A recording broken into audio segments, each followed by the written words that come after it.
when he was, we were winning our tournaments, he was the best player. Okay.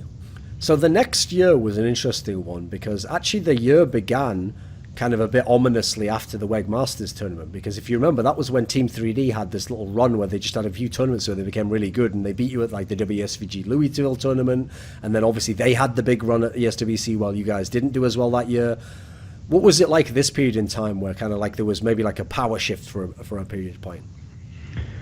Yeah, so after I rejoined Complexity, I think we won WSVG Major, and was Louisville after we won WSVG? I believe it. No, you didn't win WSVG. What are you talking about? Well, it was originally a. You mean yes? You're right. It was WSVG ISC. That was right. That was after Louisville. Yes. Right. Okay. Yeah. So My mistake, that I always think of that as CPL, mate, because it really was just CPL rebranded, wasn't it? Yeah. They had to sell. I think they sold it to WSVG. Sure. So, but yeah, that era. It's hard to answer your question because I don't really know. Can't pinpoint. What was going on at that time. Was there ever like internal conflicts in Complexity? Yeah. I mean that may have been around the time when my ex and my teammates' issues were happening as well. But I mean, there was after I rejoined the team, there was the only conflict was between the players and Jason Lake, basically. I mean, what was the conflict? More of like, sitting in like we're world champions, and he'd sit in scrims, and if we lose, he would pick out players who, if someone did bad in a particular scrim, and give them advice or try to motivate them, but he may or may not could have been intoxicated and came off the wrong way. So, I mean, there was a lot of conflict with that at the time. And I think, since then, everything is cool. But okay, let me ask you about that then, because here's the weird thing. Is depending on who you ask, you'll get very different stories about Jason Lake. Like, obviously, as you're saying here, some people saw the bad side, or sometimes he was obviously a very demanding, very driven guy in some senses, and that can always come out in a negative way, if someone's too driven. And actually, for people who don't know his backstory, he basically invested all of his personal savings into Complexity because the team didn't really have sponsors in the same way. And so I can understand why it was like life and death for the guy, And on the other side of the equation, I mean, there's obviously a positive to that. He invested his life savings, when he went all in, and likewise, events. He was one of the few managers who actually was trying to be hands-on. A lot of managers were sort of like, right, I booked the flights and stuff. Oh, he did badly, guys. Well, we'll get him next time. A lot of people didn't have the same approach. So, kind of give me both sides of it. Like, what were the good parts about being in a Jason Lake team? When we were winning, he was great. I mean, he keep us motivated. It's like I said, it's just when you start losing or don't do as well as he thinks we should. So when you start to catch some flack for it, and that wears on you. But on the bright side, I mean, he had like I said, when you're winning, he has motivation. He had the financial backing for us.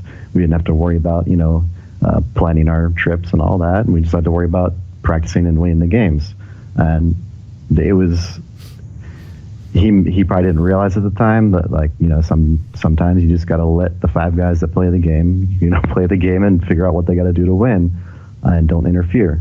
And sometimes he would just get a little more hands-on than the players thought he should have been.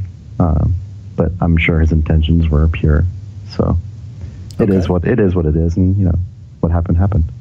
Okay, so as you referenced, you did have this big tournament that you won in this year in the summer, which came after kind of the not as great period. Like, you went to ESWC, it wasn't that good there. Literally, it was like less than a week later was this big WSVG ISC tournament that you won from the lower bracket. Now, that's an interesting detail in itself, because obviously, if you come from the lower bracket, you have to win twice when you get to the final. And the team that you actually play in the final, Alternate Attacks, this German team, had just done very, very well at ESWC themselves. They were on the rise. What was this run like? Do you remember any of it? Yeah, that's the one where we played Fnatic, I think, on train too, and Warden went crazy. So, I mean, I think after that match, that was like early in the tournament, we played Attacks on Nuke, I think it was. And they kind of, I mean, they made us look like a joke. Yeah, and there was like para-kills at one point. I think the last round they all bought, Byras, and I think Fraud got killed by one. So in our rematch, I think he actually got a knife kill on one of them. Yes. And so, I mean, I think that was knowing we had to beat them twice, and we already had like this, slight hatred towards them for like trying to make us look like fools in our nuke match and stuff like that. We beat Fnatic. I mean, it was a good tournament for us, and we stayed positive. And I don't know. I remember more about like the Fnatic match than I actually do the finals. Inferno, I remember, but Okay. Well, as you referenced Warden then, what was Warden like as a teammate? Because he is a guy who, I mean, funnily enough, this term actually comes from American sports, like journeyman. It means someone, who's been on like loads of different teams, and he's usually like an okay player, but he's never usually the best player or whatever. And he's been from team to team to team. And before Complexity, he'd had one of those tortured careers where, online and in Cali was always good, but then he'd always be on the team that just was super lucky at the LAN, or even if they were good, never went as far as they could. What was he like as a teammate? Yeah, I think he was like you said. I mean, he just didn't get on the right team maybe at first, but he kind of like already was like a role player, like an entry fragger, like already kind of knew what it took to win, and he supported entries and Trip.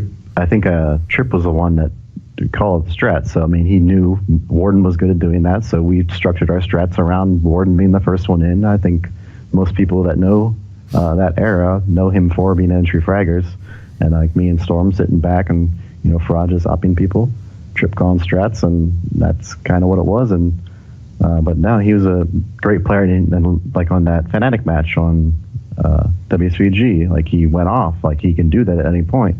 And most top players can, even if they're consistent fraggers, they have that match where they can go off, and Warden was one of those people.